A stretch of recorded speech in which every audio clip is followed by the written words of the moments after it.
Hello friends, कैसे हैं आप सभी। आई होप कि सब लोग अच्छे होंगे, स्वस्थ होंगे और अपनी पढ़ाई कर रहे होंगे।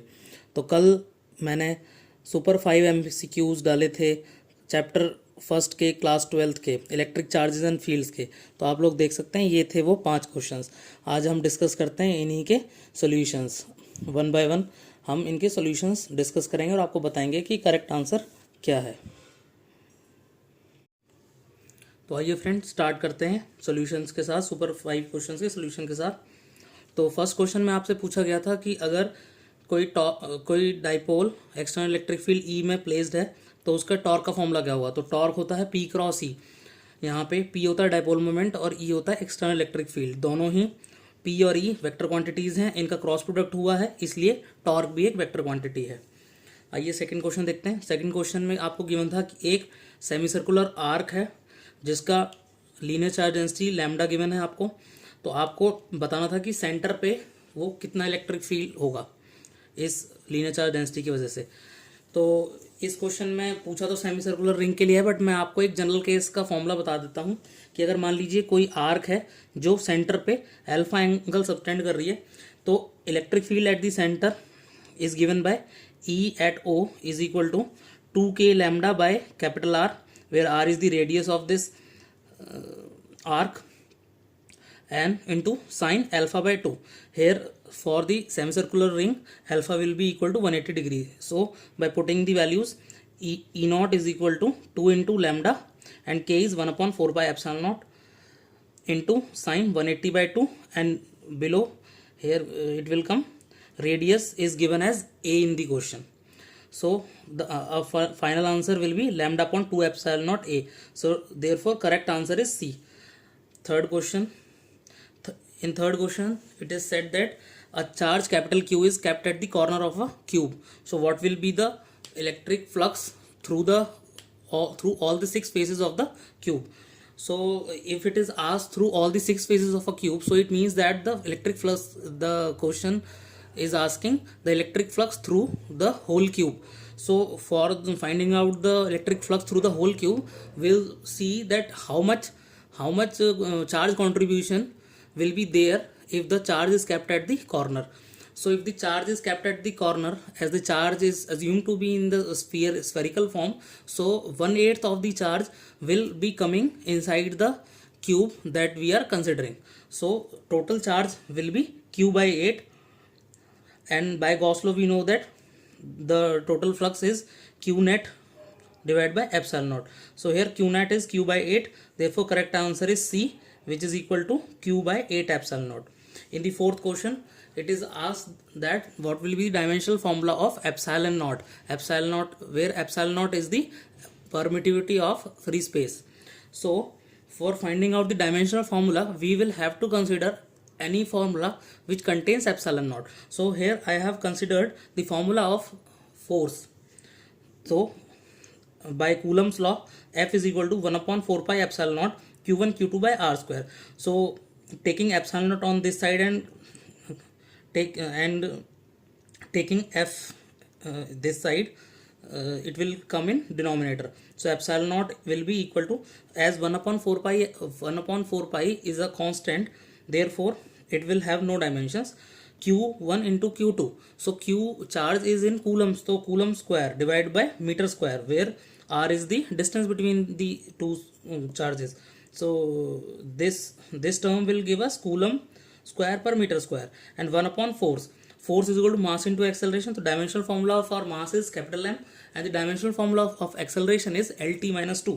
So I have written this.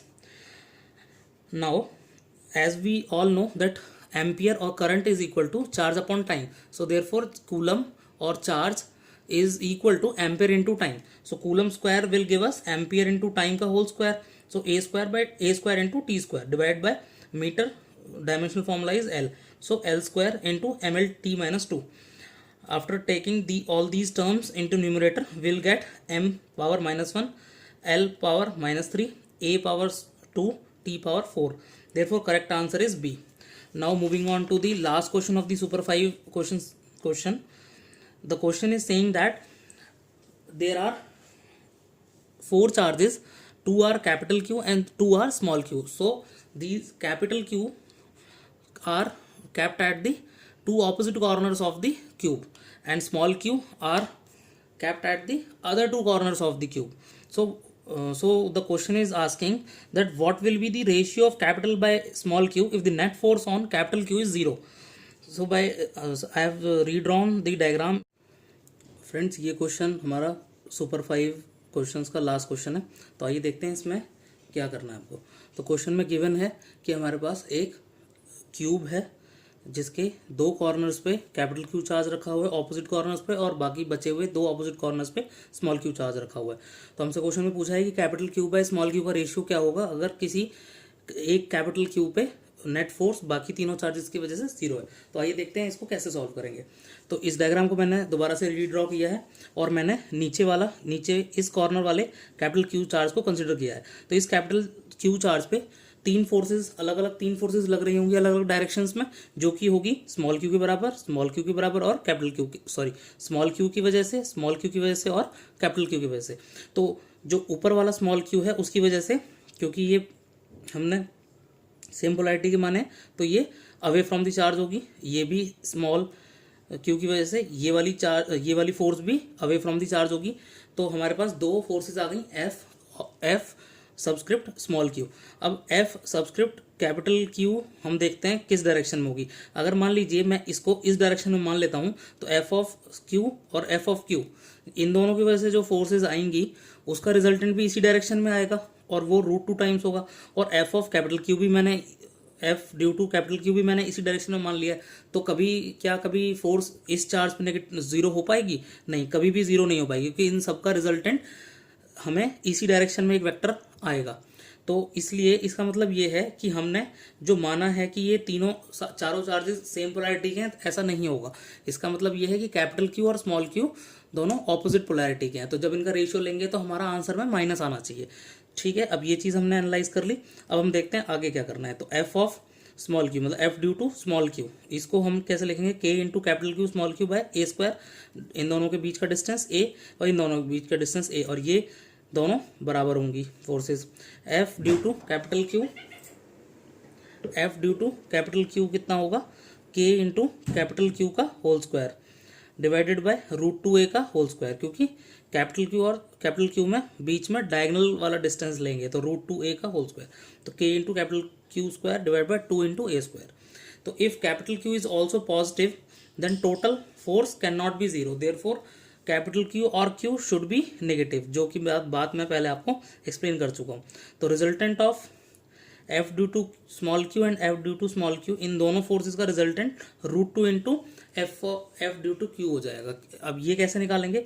ये triangular law of vector addition से निकाल लेंगे, और ये क्योंकि इन दोनों के बीच में एंगल 90 डिग्री है, तो हम यहाँ पे डायरेक्ट पाइथागोरस थ्योरम भी लगा लेंगे।